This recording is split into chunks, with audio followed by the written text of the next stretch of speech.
hemos recordado que nos ha tocado ser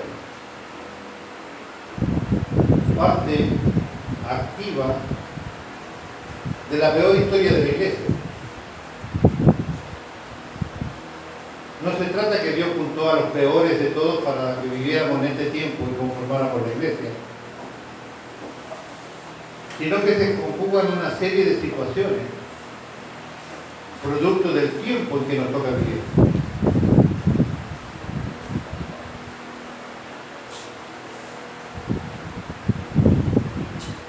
Vivimos en un tiempo vertiginoso, donde todas las cosas necesitamos que sean rápidas. De manera irremediable nos hemos involucrado en un mundo materialista, consumista. Somos de alguna manera, en mayor o menor medida, compradores compulsivos. Nunca alcanzará la bendición económica que recibamos, porque en la medida que más recibimos, más gastamos, más consumimos. Y como contrapostura a esto, vivimos en un tiempo donde Dios nos ha hablado hasta el cansancio de que somos parte de la última etapa del plan de Dios. Somos la iglesia del último tiempo, con un Dios apurado para ejecutar su plan redentor para la iglesia. Pero nosotros nos hemos involucrado en una lentitud,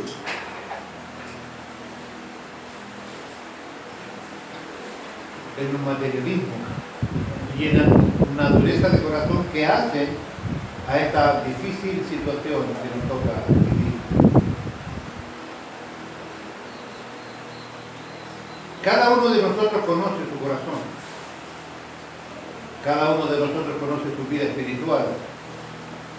Cada uno de nosotros conoce sus responsabilidades. Y de qué manera enfrenta cada una de las cosas. Es tan difícil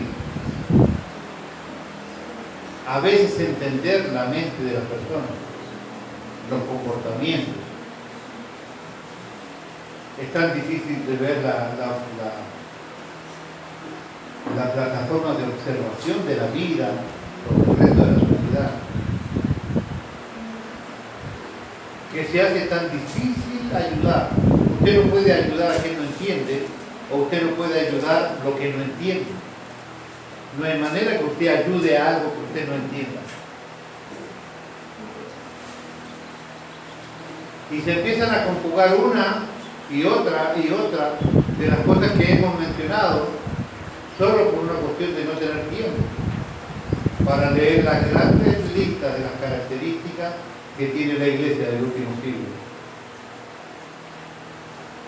32 pecados nombrados desde la boca de Pablo para enseñanza de Timoteo, por ejemplo. La cantidad de pecados identificados en la boca de Pablo para con los Gálatas, por ejemplo. Sin mencionar las cartas de Juan en el Apocalipsis, las características de las personas y de la iglesia. Una demanda que tiene sobre nosotros, que no importa cuántas cosas hagamos, si no recuperamos el primer amor, tenemos problemas.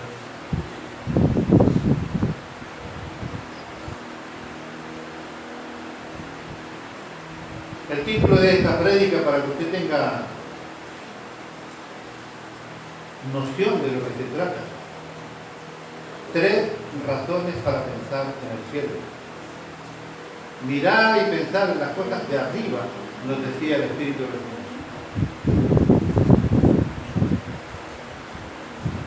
Pero es tan difícil entender la mentalidad de las personas.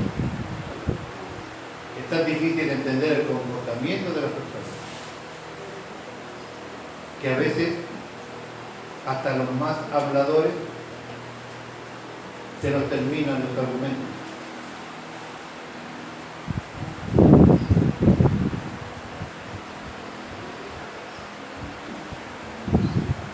La palabra de Dios está lejos de estar en silencio sobre cómo será la eternidad en el cielo. Es decir, cuando el cielo y la tierra esta pasen y haya un cielo nuevo y una tierra nueva. Todos los que estamos aquí, todos los que faltan, que se llama Jesús Rey de Gloria, todos los que dicen pertenecer a una congregación, en este caso, los que congregamos aquí, tienen todos los que pertenecen, hablo de los que están, hablo de los que faltan y hablo de los que se dicen de aquí, que no los vemos nunca, pero que se dicen de aquí. Yo no iré jamás, pastor, a ninguna otra iglesia que no sea la mía. Pero no vienen aquí. Sé que tampoco van a otro lugar. ¿Qué sentido tiene llamarse cristiano sin la necesidad de congregar? ¿Cómo llamarse cristiano sin la posibilidad de dejarse pastorear, de dejarse incluir? ¿De qué sirve abrir espacios de trabajo si de las personas después no quieren hacer lo que Dios quiere que ellos hagan? La palabra de Dios no está en silencio, está lejos de estar en silencio sobre cómo será la eternidad cuando venga la tierra nueva y los cielos nuevos. Pero, ¿por qué ha creído conveniente el Señor revelar estas verdades a su pueblo? Existen al menos 3 razones por las cuales la futura realidad del cielo debe influir en los creyentes del tiempo presente. ¿Por qué le hacía mención a la difícil manera de identificar como usted piensa? ¿Cuáles son las cosas que a usted le interesan? ¿Cómo saber si a usted le interesa tomarse el trabajo en una iglesia pequeña como esta y abrir sectores de trabajo si no logramos entender cómo involucrarlos en el trabajo? El Señor nos lo viene repitiendo hace tantos ratos. El Señor nos habla, entendemos, pero no obedecemos. No obedecemos. Hace pocos días atrás nos decía que estar en la iglesia, escuchar cada mensaje, uno detrás de otro, sin que ese mensaje te haga pensar en tu vida eterna o en tu redención, en tu salvación. Si no te mueve la palabra de Dios predicada a llevarte a pensar en si estás correctamente direccionado para la vida eterna o no, no somos diferentes a un musulmán que mata a cristianos por placer. La indiferencia, el desapego y el desprecio es el mismo. Existen al menos 3 razones por las cuales la futura realidad de los cielos debe influir en los creyentes del tiempo presente. ¿Con qué frecuencia usted piensa en el cielo?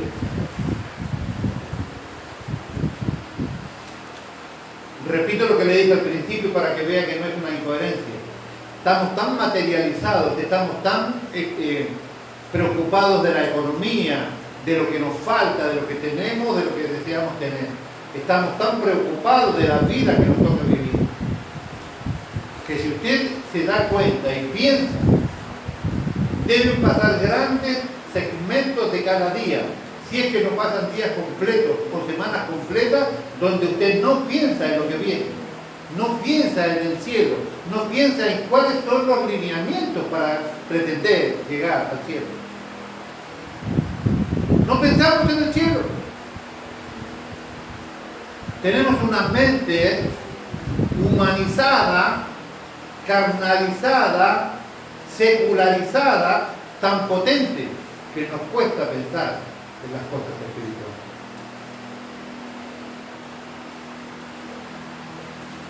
Piénsenlo. No es una acusación ni es una crítica. Es una idea del Señor de llevarnos a esta realidad. De llevarnos a esta realidad que el Espíritu Santo está interesado en nosotros y que nosotros no obedecemos o no sabemos cómo obedecer.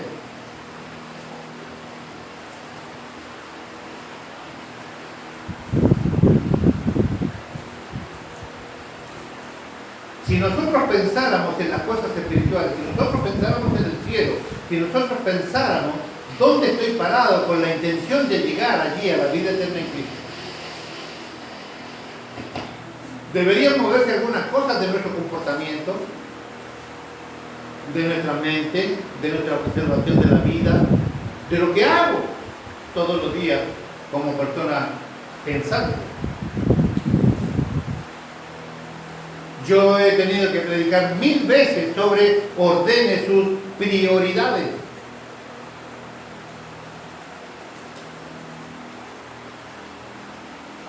¿Cree usted que pueda faltar gente hoy porque en el día de hoy comienza el Campeonato Mundial de Fútbol Qatar 2022? ¿Usted cree que no hay gente aquí que no está por esa razón? Y esto que no empieza con Argentina.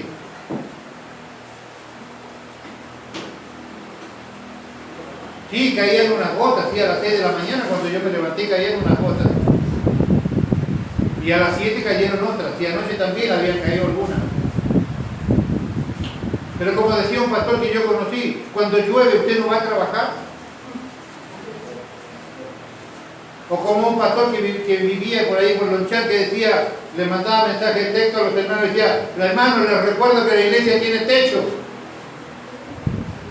¿Recuerda que es eso, no? Y lo digo con toda libertad, porque yo soy un pastor que por muchos años le he enseñado y le he mostrado que yo priorizo los cuidados sobre su salud. No soy un religioso que lo único que me interesa es que vengan. No, no es así. Pero seamos honestos con nosotros mismos. No pensamos en las cosas espirituales como deberíamos. Siendo nosotros interesados en llegar a la vida eterna. Esto puede resumirse en 3 palabras para ver cómo pensar en lo que viene. Esto se puede resumir como la esperanza, la santidad y el honor a Dios, o el honor de Dios. Número 1. Esperanza. ¿Tiene usted esperanza de llegar a la vida eterna?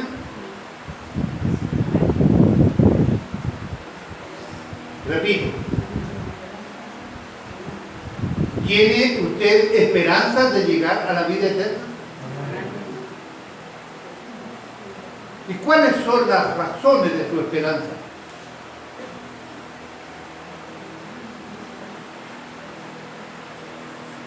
Escuchaba esta mañana a un loquito decir por ahí que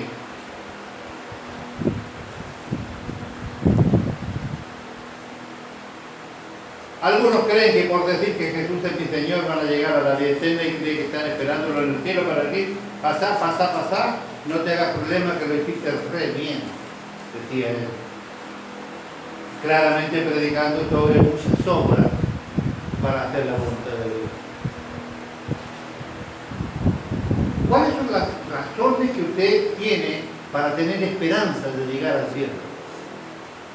Entendiendo que llegar al cielo es paralelo a no llegar al infierno.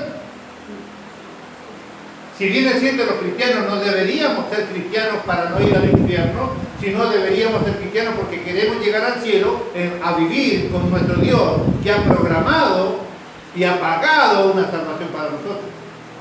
No llegar al infierno sería una cuestión circunstancial, algo que se da por lógica. Pero ¿cuántos cristianos existen en la iglesia del siglo XXI que la razón de estar aquí dentro es simplemente para no ir al cielo, para no ir al infierno? No es la razón por la cual alguien debe congregar. La realidad del cielo. ¿Usted cree que hay cielo? ¿Cuántos cielos? Como mínimo 3. El que más nos interesa es el que está fuera, ¿no es cierto?, del sistema planetario tan maravilloso que los científicos tanto se asombran en el día de hoy. Primer cielo de las nubes, ¿no es cierto? Segundo cielo, que abarca todo el universo. Tercer cielo, la habitación de Dios que está fuera de todo ello.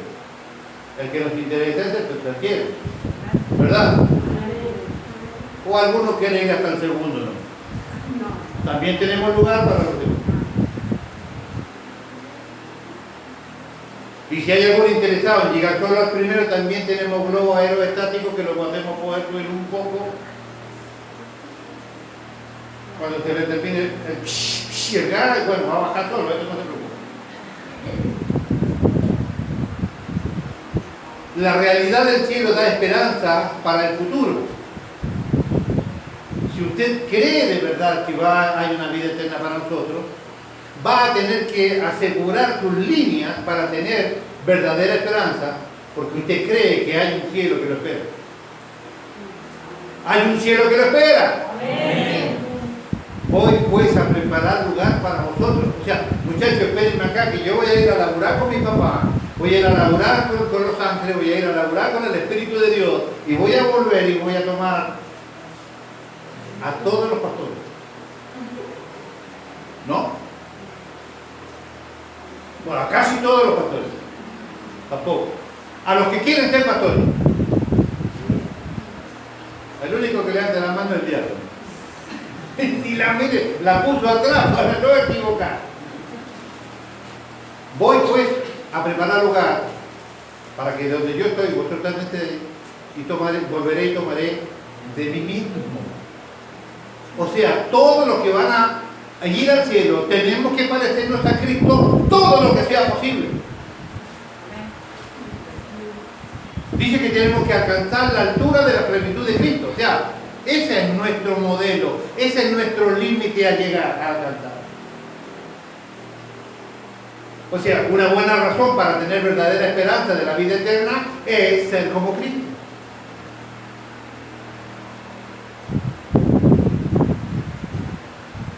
Alta vara. O sea, ¿cómo? Como Cristo.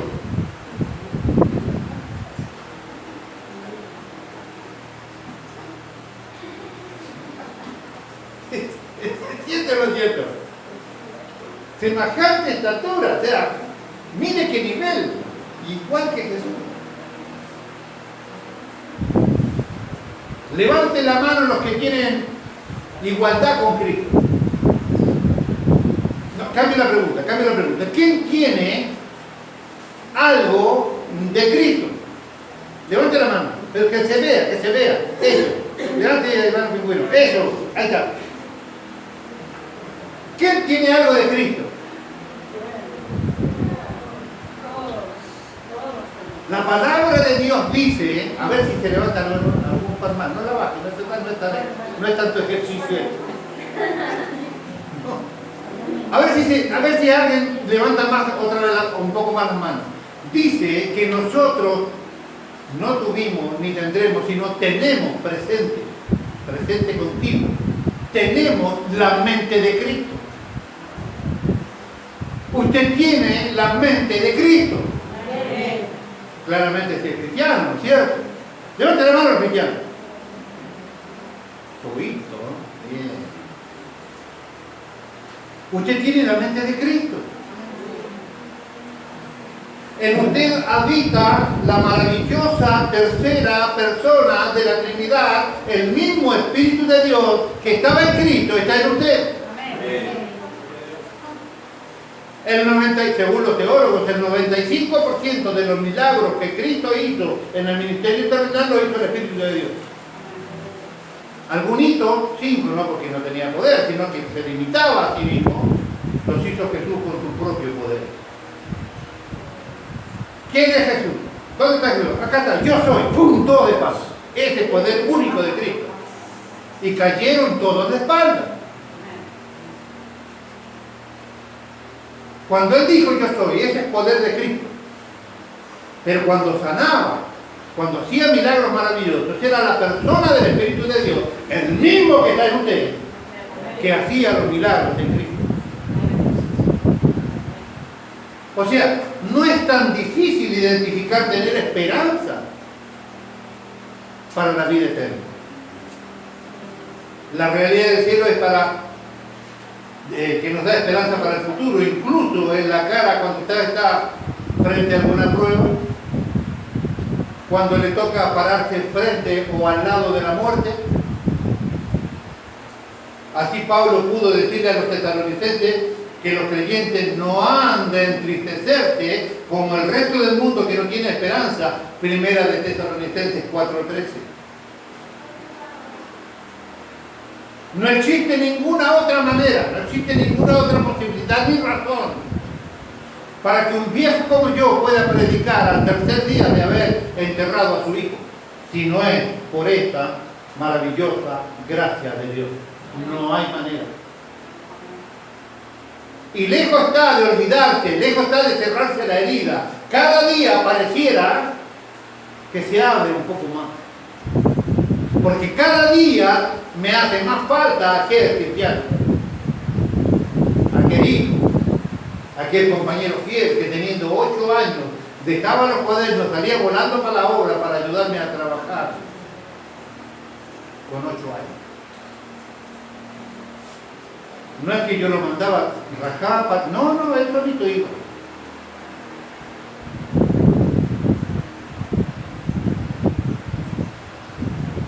Por eso es que tenemos esperanza. Si bien es cierto, se sufre el desarraigo, se sufre el desapego, pero somos de aquellos que creemos que todos nosotros tenemos resurrección en Cristo, porque Él lo prometió.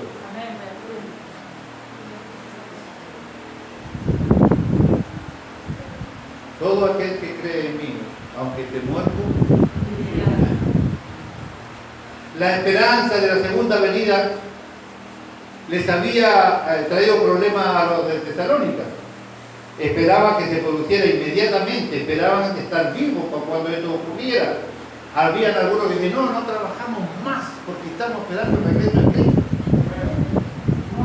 Acá todavía hay algunos que son la línea genealógica es de los tesalonicenses, no quieren trabajar. ¿Lo escuchó en alguna otra ocasión decir amén al hermano Mauricio? No, el tipo dijo amén cuando le hablé que no hay que trabajar.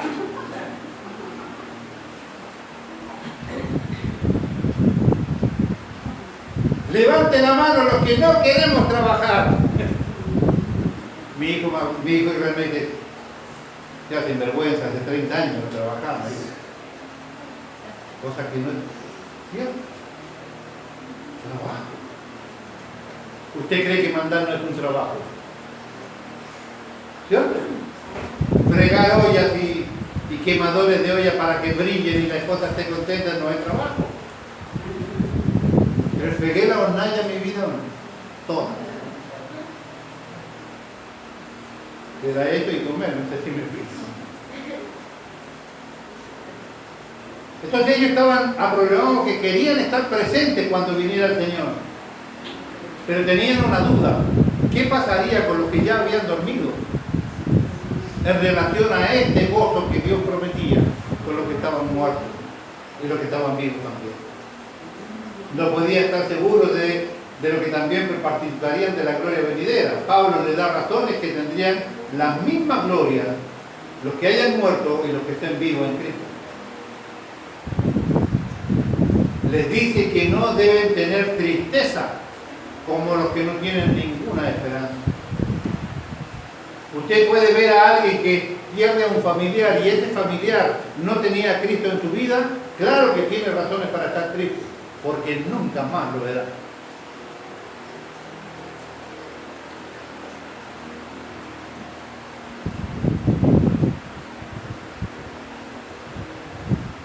Ellos se entristecen con una sombría resignación de la falta de esperanza. Y las lápidas demuestran cuál es su concepto de la cuestión. Sus lápidas aparecen lúgubres epitafios como no era. El epitafio de Don Luis no era. Imagínense. Otro. Llegué a ser. Otro, ya no soy. Otro, no me importa nada ahora. Pablo establece un gran principio: las personas que han vivido y muerto en Cristo siguen estando ligados a Cristo y resucitarán con Él. Como Cristo murió y resucitó, así la persona que está unida a Cristo siempre tiene la esperanza de la resurrección.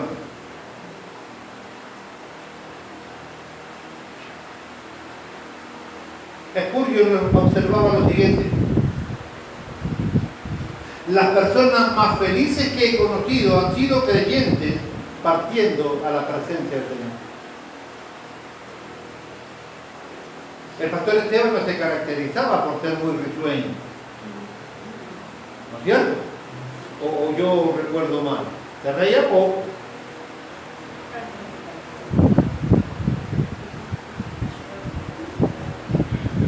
Esteban Alejandro Johnson Loyola.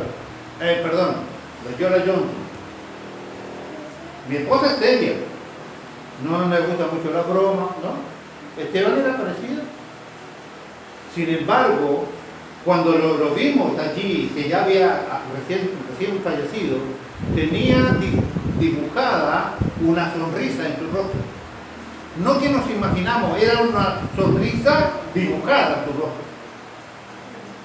Y cuando a mi hijo mayor le tocó la terrible tarea de ir a reconocer el cuerpo, tenía dibujada la sonrisa en su rostro. ¿Por qué? Algo habrá visto el muchacho cuando estaba partiendo, que dibujó aquella sonrisa en su rostro. Charles Spurgeon dice: las personas más felices que he conocido han sido creyentes partiendo a la presencia del Señor. Las únicas personas con las que he sentido cierta envidia, dice Spurgeon, han sido miembros de esta iglesia donde él militaba, muriendo, cuyas manos he tomado en el momento de su fallecimiento. Casi sin excepción he visto que en ellos deleite santo y triunfo garantizado. Y en las expresiones de esta gente, de esta grata alegría, he visto la paz profunda, exhibida en una disposición tranquila, deliberada, de entrar a la presencia de su Dios.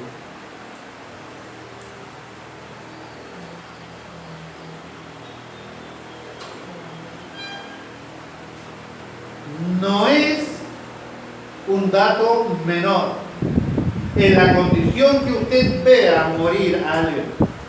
Aquellos que hemos asistido a algunas personas hasta el momento de su muerte, nos toca ver la diferencia entre uno que parte con Cristo y uno que no lo hace. Hermano, es tremendo.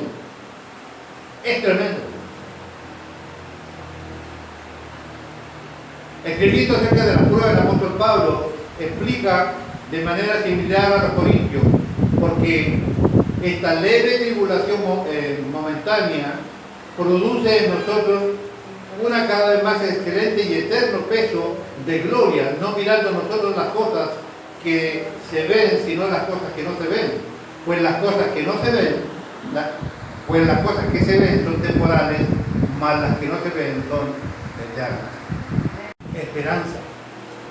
Mirar al cielo, pensar en las cosas espirituales, recordar la palabra, escuchar la voz de Dios, produce verdadera esperanza, cifrada en la palabra y en las promesas de nuestro Dios.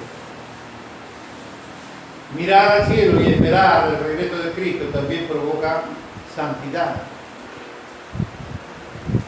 No crea, hermano mío, que como cristianos podemos vivir como cuando no lo éramos. Si usted sigue arrastrando los mismos pecados, las mismas conductas, las mismas respuestas, la misma manera de vivir, la misma manera de relacionarse con la gente que tenía en el mundo, entonces no haga mucho plan de ir al cielo. Porque usted no puede vivir de la misma manera cuando tiene a Cristo y es templo del Espíritu Santo que cuando no lo conocía. Es imposible que esto sea igual. Mirar al cielo, pensar en la venida de Cristo, provoca santidad.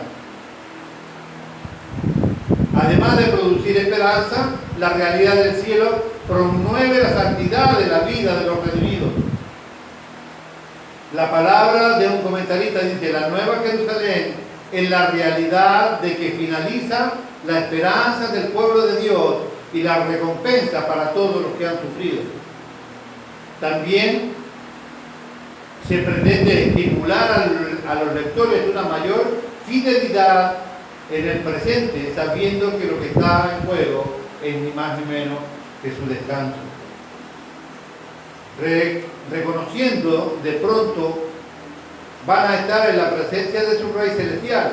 Los que son de Cristo desean agradar a Dios y reflejar su carácter perfecto en todo el amplio sentido de la palabra. Los que pretenden redención desean agradar a Dios en todas sus cosas. ¿Cuánta preocupación tiene durante el día? ¿Cuánta preocupación tiene en su vida, en su familia, en su trabajo, en sus planes agradar a Dios? ¿Sabe cuál es la mejor manera que yo he descubierto para poder agradar a Dios? Es conocer la palabra de Dios y tratar de cumplirla. Marido, amar a vuestras mujeres, ¿hay algo que pensar? Ay, es que no sé si la amo, ay, no sé si lo amo. Si Dios le da el mandamiento, le da la capacidad de cumplirlo. Entienda, si usted se casó y dijo que amaba a la mujercita, Dios te da la capacidad de cumplir esa palabra. Al igual que Juan 1:12, que dice que los que creemos en Cristo nos dio potestad de ser llamados hijos de Dios, no solamente me da la autorización para llamarme hijo, sino me da la capacidad de vivir como hijo. La palabra potestad allí en el griego significa eso. Acá en esto del matrimonio es exactamente lo mismo. Dios nos da la capacidad de cumplir con el mandamiento. Ame a su esposa. Mujeres, honrad a vuestros maridos. Entienda bien, honrar, no borrar. No es borrar a tu marido, es honrar a tu marido.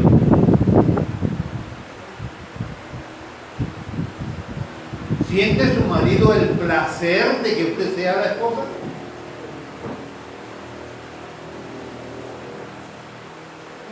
O deliberadamente cuando regresa en el auto para tu casa, en vez de doblar para la ruta de la derecha, dobla para la ruta de la izquierda, cosa que se demore todo, agarrar la colectora, 2, 3, 4 horas más para llegar a su rancho. ¿Se siente su esposa honrado de que usted sea el marido? ¿Siente su marido la honra y la alegría de que usted sea la esposa? ¿Se la quiere mostrar a todo el mundo o la quiere esconder de todo el mundo?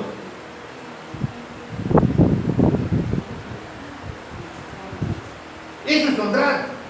Honra a tu padre y a tu madre. Su padre tiene que estar orgulloso y placentero de ser papá suyo.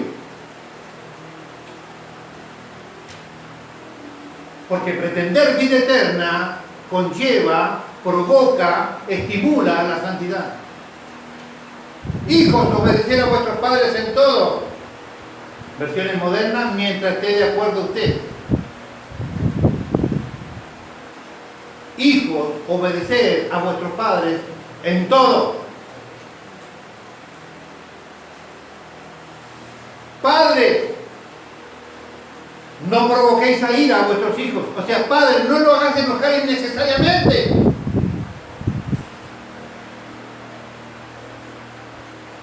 Si te equivocaste con tu hijo, pide perdón.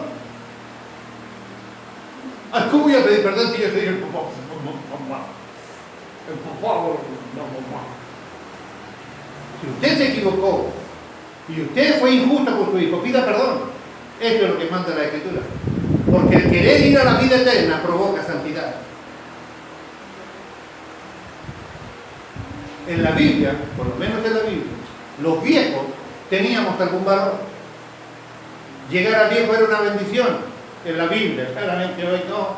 Y yo se lo quiero preguntar a los miembros del PAMI, a ellos están contentos de estar ahí. Yo no he hecho mi jubilación solo para no ser del PAMI, ni malo.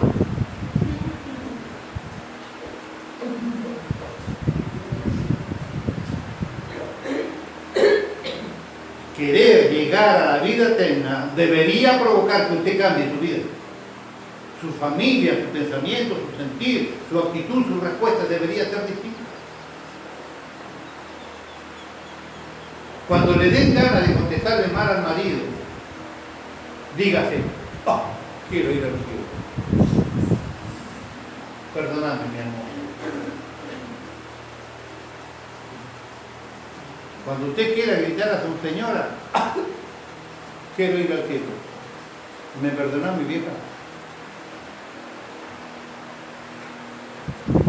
¿Usted cree que es una broma? ¿En serio le digo? Si usted tiene permanentemente la espiritualidad en su cabeza, su conducta tiene que cambiar. Tiene que cambiar.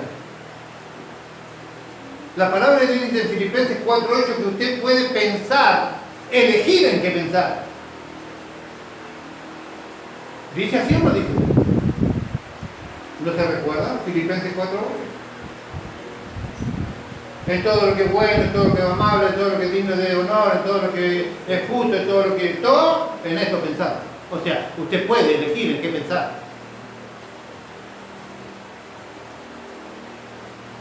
Querer ir al cielo provoca santidad.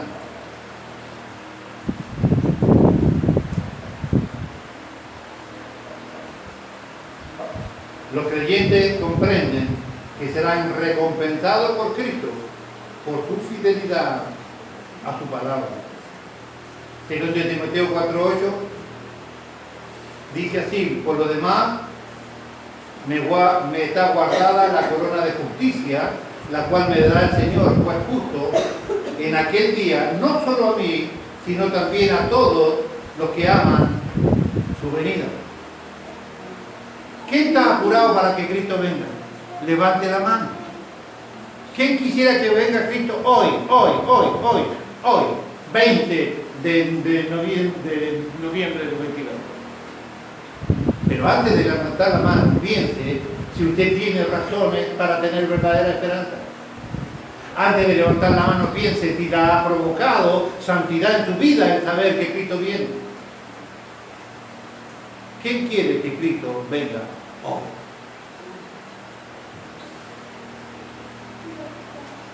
Por lo demás me está guardada la corona de justicia, la cual me dará el Señor juez justo en aquel día, no solo a mí, sino también a todos los que aman su venida.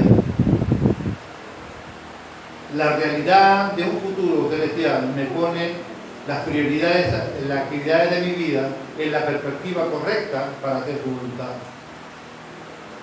Para Pablo el final estaba muy próximo y él lo sabía.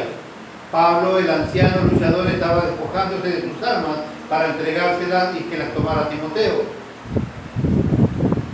No hay pasaje en todo el Nuevo Testamento que tenga tantas figuras gráficas como esta.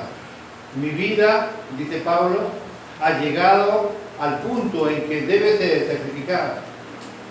La palabra que usaba Pablo para sacrificada es el verbo spedentai, que quiere decir literalmente derramar como ofrenda en sacrificio a los dioses. Él no estaba pensando que a él lo iban a matar. Él sabía que le iban a cortar la cabeza, pero él lo veía como que a él lo iban a matar. Él estaba sintiendo que había llegado el momento que él le iba a dar a su Dios lo único que le quedaba, que era su vida. Él se estaba presentando como una ofrenda, por eso es importante la palabra aquí. Él estaba deseoso de morir por Cristo. No lo estaban matando los romanos, él estaba entregando su vida al servicio y en la honra de su Dios.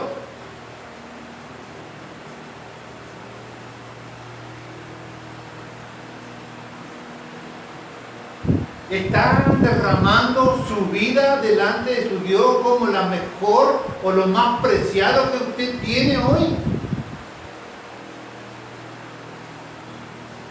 Se da cuenta cuando nosotros nos analizamos al espejo de las Escrituras, que todo lo que nos decía el Espíritu Santo hace un ratito tenía toda la grandísima razón. El espejo de su vida es la palabra de Dios. Yo no sé cuántas veces usted se mira en el espejo, pero la Biblia deberíamos mirarnos todos los días.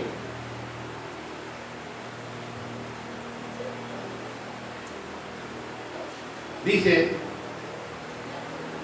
ya termino, hermano. No pensaba que le iban a ejecutar, sino más bien que él era la misma de lo que le iba a ofrecer su vida al Señor su Dios. Desde su conversión, Pablo se lo había ofrecido todo, siempre a su Dios. Le entregó su dinero,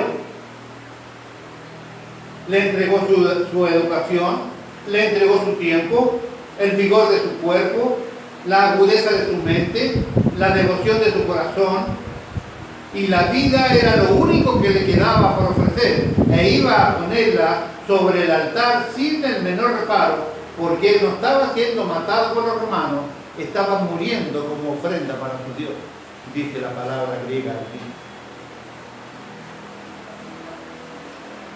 La palabra que se usa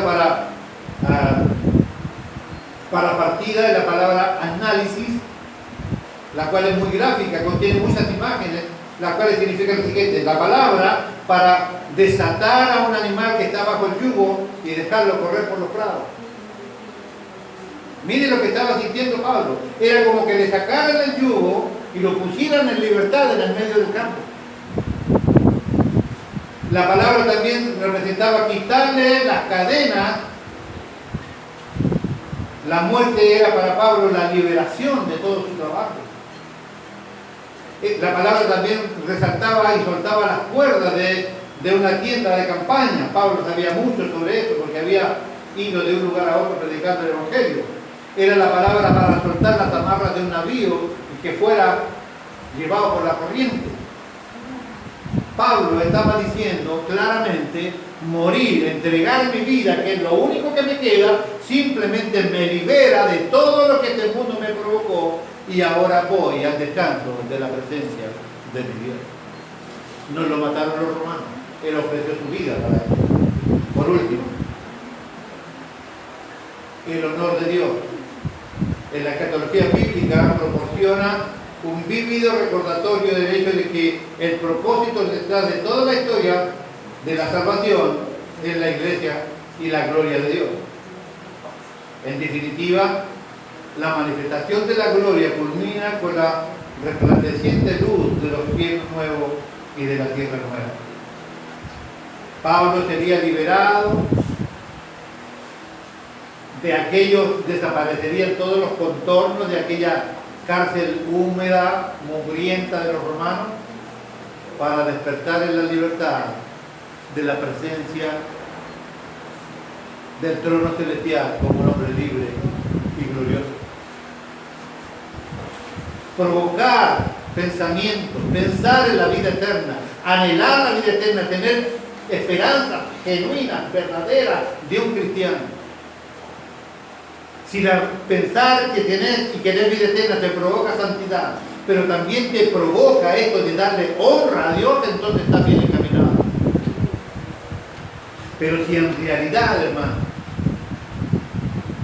no tienes una esperanza cifrada, clara y perfecta, no ha provocado la santidad que Dios demanda de nosotros, y todavía no logra darle verdadera honra a tu Dios, entonces debemos empezar a medirnos y a pesarnos en función si estamos en condiciones de decir: yo tengo vida en Cristo. Por años el Señor me mandó a predicar. Las iglesias evangélicas están llenas de gente que no tiene verdadera vida eterna. Y como siempre digo, todas estas declaraciones no tienen por qué incluirnos a nosotros. En los posteros tiempos el amor de muchos se enfriará, van hombres vanagloriosos, amadores de sí mismos, irreverentes, sin afecto fraternal. Todo eso que caracteriza a la iglesia del siglo XXI no tiene por qué incluirme a mí. Querer ir a la vida eterna te tiene que provocar santidad. Tienes que cuidar tu boca.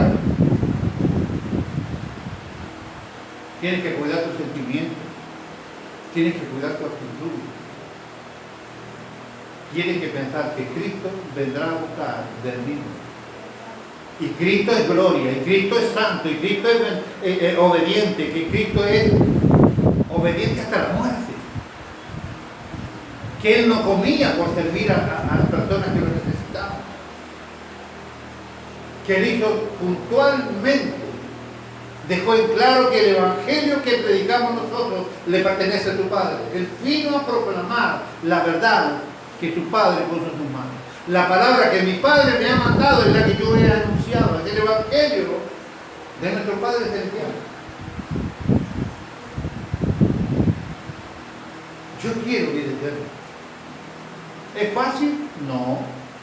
La muerte de Cristo tampoco fue tan barata. Nadie pagaría jamás tan alto precio como lo hizo el Señor. Esperanza, santidad y honra a Dios son las cosas que debería provocarnos el pensar que Cristo viene en cualquier minuto. Esperanza, santidad y honra a Dios debería ser la conducta de todas nuestras manifestación de cristianos todo el tiempo, en su trabajo, en el colectivo, con su mamá, con su papá, con su jefe, con su hermano, con su vecino, con su esposo, con su esposa, con su padre, con sus abuelos, con su hermano de la iglesia. Esperanza, santidad y honra debería provocar que Cristo viene.